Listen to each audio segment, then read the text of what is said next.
We're about to answer whether these mainstream media guys, the ones on Scarborough show, don't have any idea how the process works or if they're purposely misleading you.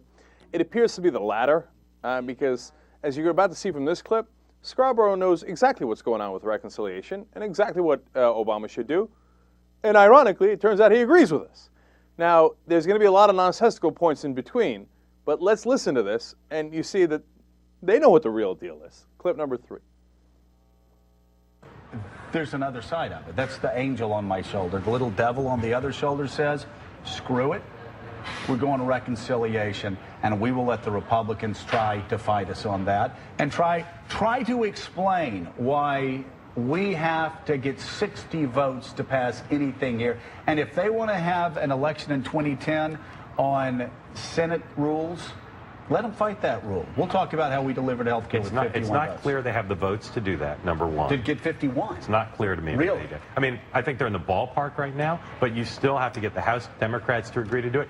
Given where they are, I think that probably is the smartest thing for them to do. I say that reluctantly, but I think right now the die is too far cast that way. I think they should try for it, but apparently they don't think they have it or they'd be doing it. John Heilman, if I were president of the United States, I would never do that because that will blow up bridges that can't be rebuilt. However, if I were the president's political advisor and I was just worried about Barack Obama's political health and the Democrats' political health, I would say, you've got no choice. You've got to do reconciliation. Well, get your 51 votes and run. I think it's very hard to imagine. Rahm Emanuel is a tough guy. A lot of these guys in the White House are tough guys.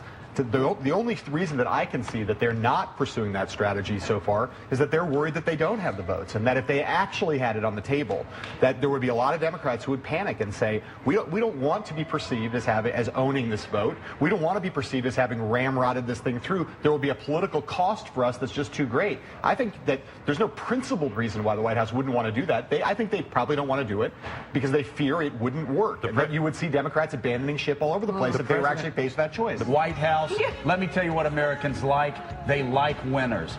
Reagan firing all the air traffic controllers, showing force. Bill Clinton ramrodding through the biggest tax increase in American history. Bill Clinton ramrodding through NAFTA when it was very unpopular. Okay? He won. It wasn't until he balked on health care that he got booted out. You know what? If I can get 51 votes from Democrats, and I'm just saying, as a political strategist, I'd never do it as a president. I get the 51 votes, I win, and I move on to the next. Okay, so you totally get it.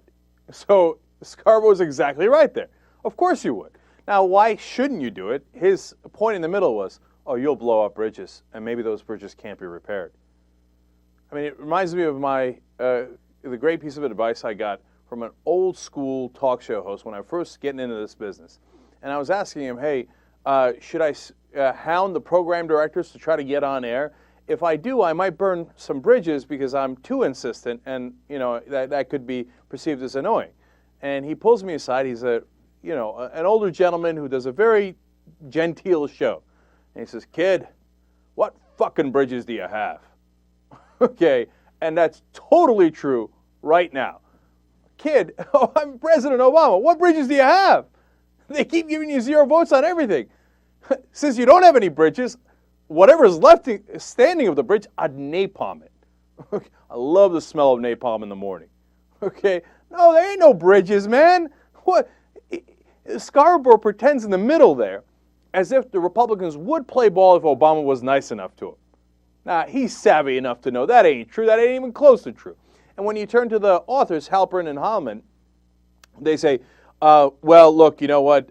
You don't want to be seen as ramrodding this through. You know, these guys are tough guys like Rahm Emanuel. You're right. They're real tough. I know. Their idea of toughness is you always cave to the right-wing side, and that's why these mainstream guys love them, right? But you can't be seen as ramrodding this through. The American people will not be happy with it. What are you talking about? You think the American people know what reconciliation is? And, you use a legislative maneuver that they don't like?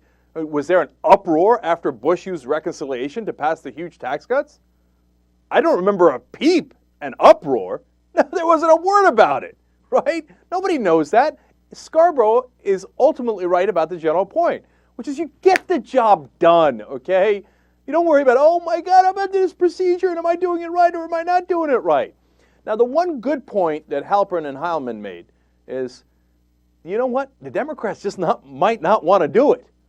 Now, they didn't say it, but to fill in the other half of that sentence, it's because they get the same corporate money as the Republicans do, the guys that are so-called in the middle, the Evan Bayes, the Ben Nelsons, the Mary Landrieux, et cetera. And they love taking that corporate money. And a lot of them, now Nelson, et cetera, are saying we're not going to vote for it anyway if you put it through reconciliation. The problem is the people who say that they would have voted for it, oh, look, what can we do? There's a filibuster. If there wasn't filibuster and we needed 51 votes, of course I'd be on your side. They're not really on your side. And that's why they don't want to go in that direction, because then they're put on the spot. Which way are you going to vote? Are you going to vote with the American people? Are you going to vote for real reform? Or are you going to vote with the lobbyists? Of course, they want to vote with the lobbyists. So they don't want to be put on the spot. That's why they're not using reconciliation. Because they don't want to be in a spot where they actually can win on 51 votes. All they want is more and more excuses for losing, because they don't actually want to do it. Now, how do you cure that problem? You need a president with balls. Someone to come out and say, hey, you know what? Evan Bayes, Ben Nelson, et cetera, here's how much corporate money they took, and here's why they're voting that way. Okay, now, Ben, I'm going to come to Nebraska, and I'm going to guarantee you a loss.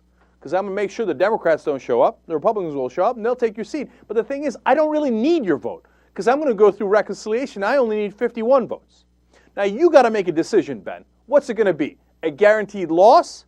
Or you take the chance of siding with the president, you vote my way, and then I come out and support you, and we do everything possible to get you that victory in Nebraska. What's it going to be? See, but we don't have a president like that. We have a president who says, oh, well, how can I get you the lobbies? But I don't want to endanger you.